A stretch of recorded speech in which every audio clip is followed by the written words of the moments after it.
Olá, eu sou o Dr. Romualdo Sanches Calvo Filho, advogado criminalista, há mais de 36 anos, tribuno do júri, já tendo realizado aí, com a ajuda de Deus, tá?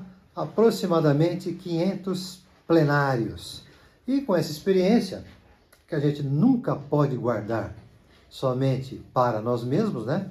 Temos que transmitir, afinal, bem-aventurado quem transfere conhecimento e pratica o que ensina.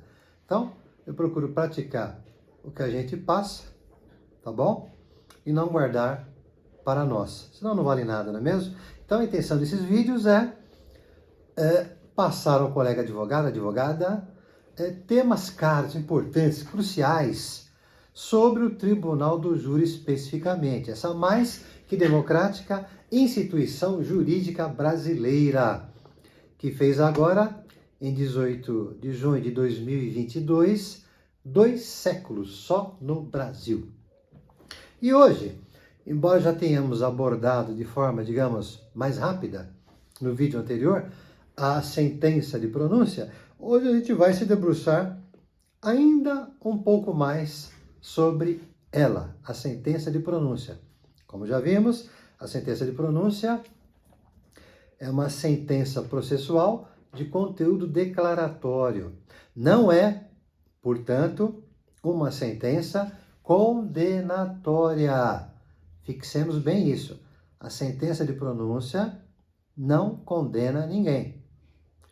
Ela é apenas um juízo provisório, um sinal verde que o juiz, o magistrado, confere à parte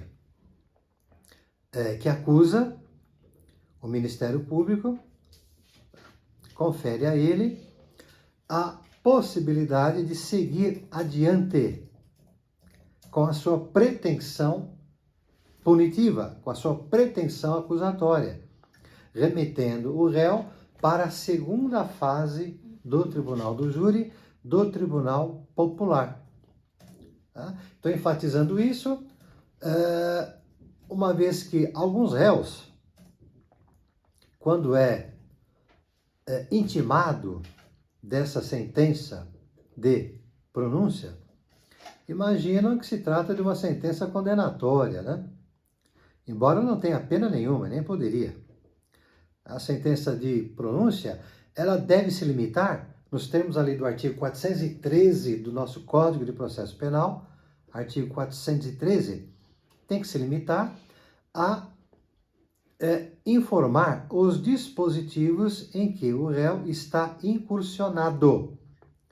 Ou seja, em algum dos crimes dolosos contra a vida, tentados ou consumados, que são aqueles que nós já vimos, né, em vídeos passados, homicídio, induzimento, instigação, auxílio ao suicídio, infanticídio e aborto.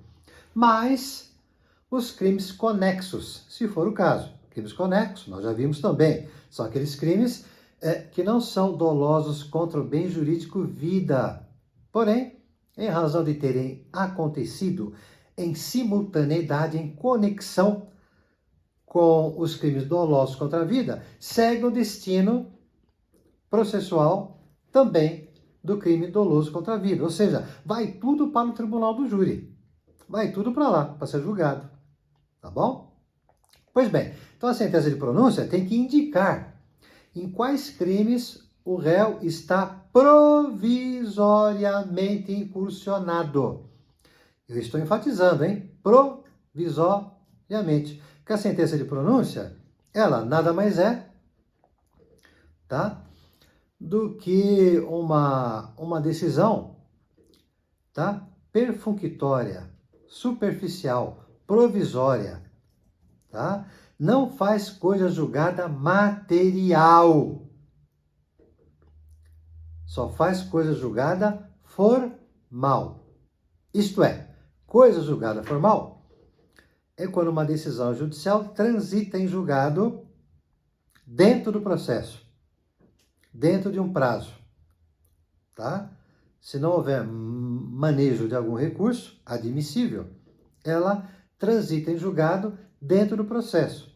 Isto é, não poderá mais haver recurso. Tá bom? Vale apenas para o processo. Isso é coisa julgada formal. Obedece à formalidade, tá bom?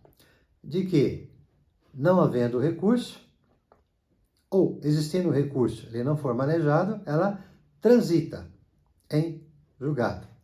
Torna-se definitivo formalmente falando. Não haverá possibilidade de se recorrer mais. Diferentemente da coisa julgada material. Essa, tá? Ela faz coisa julgada fora do processo. Diferentemente da coisa julgada formal, que faz coisa julgada dentro do processo. Então, a sentença de pronúncia só faz coisa julgada formal e não material. Por que eu estou enfatizando isso? Porque lá no plenário de júri, essa sentença de pronúncia, com toda a capitulação que foi determinada pelo juiz na primeira fase, ela poderá ser mantida ou alterada pelo conselho de sentença, pelos 7 jurados. Ou seja, os jurados lá na segunda fase, a gente vai tratar oportunamente na segunda fase do júri, os jurados não ficam jungidos, amarrados, manietados. Eles não ficam obrigados a seguir igualzinho o que foi determinado pelo juiz na primeira fase. Exemplificando, se o juiz pronunciou o réu por homicídio duplamente qualificado, nada impede que os jurados, lá na segunda fase, afastem as duas qualificadoras, tornando um homicídio simples. Ou ainda, os jurados não são obrigados a acolher as duas qualificadoras, pode acolher apenas uma, afastando a outra. Podem, numa tentativa de homicídio, entender que não é caso de tentativa de homicídio, e sim de lesão corporal, e, portanto, desclassificar a conduta. E tantas outras decisões possíveis ao conselho de sentença, que são verdadeiramente os juízes de fato e do fato. Daí dizer-se, então, que a sentença de pronúncia, ela não faz coisa julgada material, não transita fora do processo. Isto é, ela poderá oportunamente ser modificada ou mantida, não importa, pelo conselho de sentença. Tá? Essa sentença de pronúncia também ela deve ser lavrada, elaborada, feita em termos sóbrios, serenos, discretos. Nós já vimos isso em vídeo passado, apenas enfatizando. Ela deve ser lavrada em termos comedidos, discretos, né? Ou seja, por ser uma sentença de pronúncia, uma sentença processual, não é uma sentença condenatória, o juiz ele deve tomar todo o cuidado do mundo para não tecer comentários pessoais, subjetivos, ainda que lastreado em provas, tá? No sentido de afastar de vez, no sentido de desacreditar a tese ou teses defensivas articuladas pela defesa. Tá? Ou seja, o juiz deverá sempre deixar um juízo de dúvida. Ainda que ele não concorde com a tese ou teses defensivas, tá bom? Ainda que ele não concorde, que discorde, enfim, ele jamais poderá desautorizar essas teses, porque não é competência dele, no caso de pronúncia. Ele tem apenas que dizer, olha, existem indícios suficientes de autoria ou de participação do réu no crime, tá? E bem como me convenço da materialidade delitiva, da existência material do crime. Existe ali um corpo, tá? Que foi ali detectado por um laudo cadavérico ou um exame de corpo de delito, tá bom? Então ele tem que se limitar a isso.